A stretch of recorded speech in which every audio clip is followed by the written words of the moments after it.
Graças a Deus, meus irmãos, bom dia. Marcelo Amorim, estou aqui para trazer uma breve reflexão para vocês. É muito comum, diante do labor pastoral, a gente se deparar com um conflito, embora como pastores a gente não esteja isento de incorrer no mesmo risco, né? Mas muito frequentemente a gente ouve as pessoas formularem sua dinâmica de vida. Essas pessoas estão dizendo que são cristãs, que amam a Jesus, que são governadas por aquilo que a Escritura revela como vontade de Deus, mas no fundo há sempre uma tremenda confusão, do meu ponto de vista. Há uma dificuldade de se entender que o Evangelho é um todo coeso. Essa afirmação é de Friedrich Nietzsche, o célebre autor da frase Deus está morto, um ateu. Mas essa frase dele reflete mais, talvez, clareza acerca do que é o Evangelho do que aquilo que muitos cristãos acreditam. A maioria dos cristãos, principalmente nos últimos anos, segundo o meu exercício pastoral, tem me deixado claro que as pessoas acreditam que elas podem fragmentar o cristianismo. Então elas podem pensar aquilo que elas julgam positivo para determinar para elas o que é cristianismo de maneira muito particular, onde elas excluem o que elas julgam incômodo, onde elas excluem determinada medida de compromisso, onde elas excluem a relação com a igreja, onde elas excluem a necessidade de uma vida santa. Elas vão excluindo e tentando fragmentar uma colcha de retalhos das quais elas julgam poder chamar de fé cristã. Elas montam um tremendo Frankenstein chamando isso de Jesus, onde ela pega um pedaço de cada coisa e formula esse monstro absurdo, que é um total antagonismo acerca do que a própria Escritura define como fé cristã. E é isso que a gente precisa entender. O que vai determinar a fé cristã não são os contextos que eu escolhi diante da minha experiência, pelos vários lugares que eu frequentei e passei. Não, só tem um livro capaz de determinar isso, e é a Escritura. E em função disso, eu não posso viver uma fé fragmentada. Uma fé que é pedaço de coisas que eu julgo interessantes, cômodas, que vão me trazer um senso de melhor adaptação com um determinado estilo de vida, ou com uma determinada ideologia. É improvável isso não é evangelho. Mas a maioria das pessoas acreditam poder construir isso. Quando não, essas pessoas acreditam poder, com a mesma dinâmica, pensar aquilo que ela julga positivo para tentar construir uma vida perfeita. Ou seja, a maioria das pessoas estão no contexto da igreja buscando construir uma vida perfeita no mundo caído. E isso não será possível. Não será possível porque nunca foi nos prometido uma vida perfeita no mundo caído. Nunca foi nos prometido viver uma dinâmica daquilo que é a revelação de Jesus e do seu propósito na nossa vida, de nos isentar das dinâmicas complexas da vida, principalmente diante daquilo que envolve sofrimento e aperfeiçoamento. E tudo isso é sinônimo de empenho, de esforço e de respostas. Não que nós sejamos salvos por esse esforço, mas vai exigir de nós uma medida clara de renúncia. Então não existe a possibilidade de nós construirmos uma dinâmica de vida, um estilo particular de sobrevivência, pensando coisas que eu julgo interessantes para mim, para que eu possa construir um evangelho para mim, para que eu possa viver a fé que eu quero, a fé como eu gostaria que ela fosse, não como ela realmente é. Não há como eu construir uma fé para mim, né? A fé é a fé que Deus dá. A fé vem por ouvir e ouvir a palavra de Deus.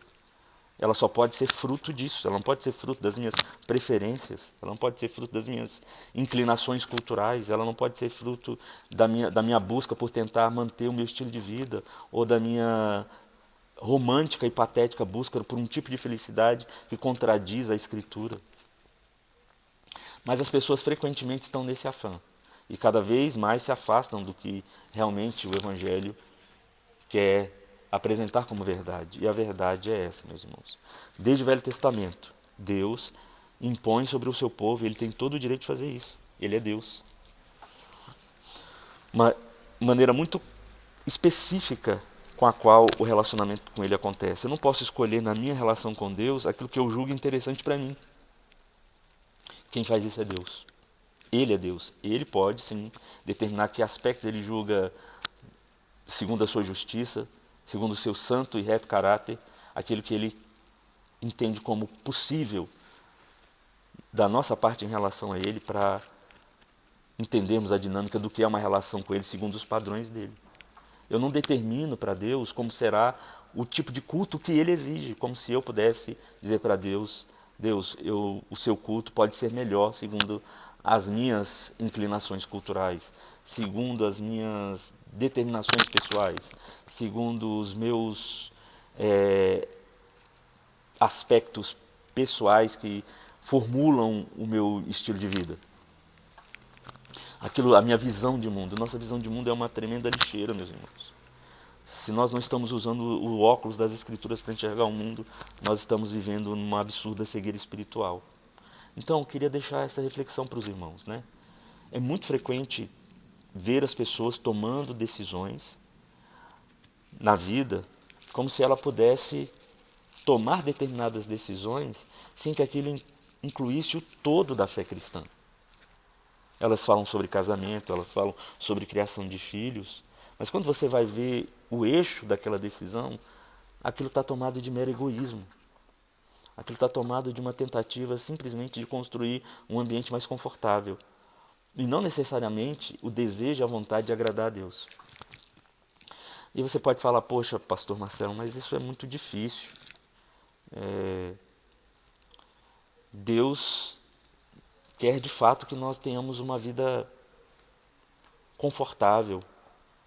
Eu diria que Deus tem todo o desejo de nos ver vivendo uma vida que, mais do que confortável, seja o reflexo da vontade dele. Essa afirmação eu com certeza concordaria. Eu diria que Deus está mais preocupado, inclusive, não com o nosso conforto, mas necessariamente com o nosso caráter.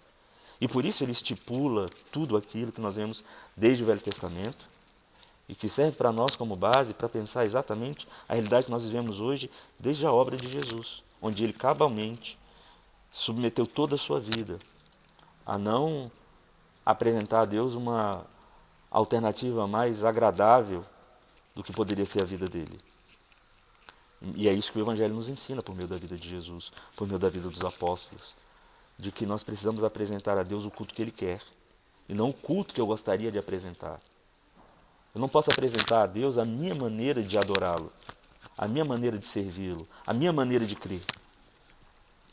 Eu não tenho como apresentar para Deus o que a minha vida pode ser segundo o que eu consegui filtrar, segundo o meu padrão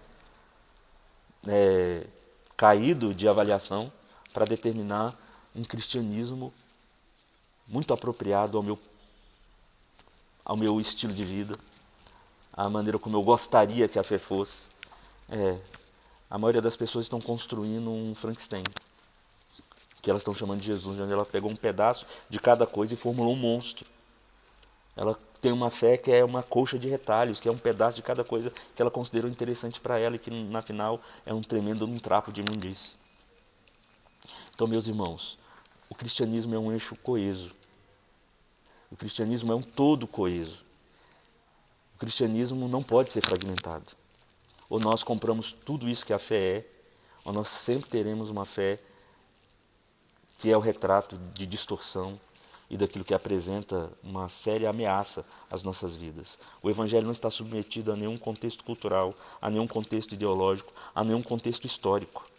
O Evangelho é atemporal. Ele é a palavra do Eterno.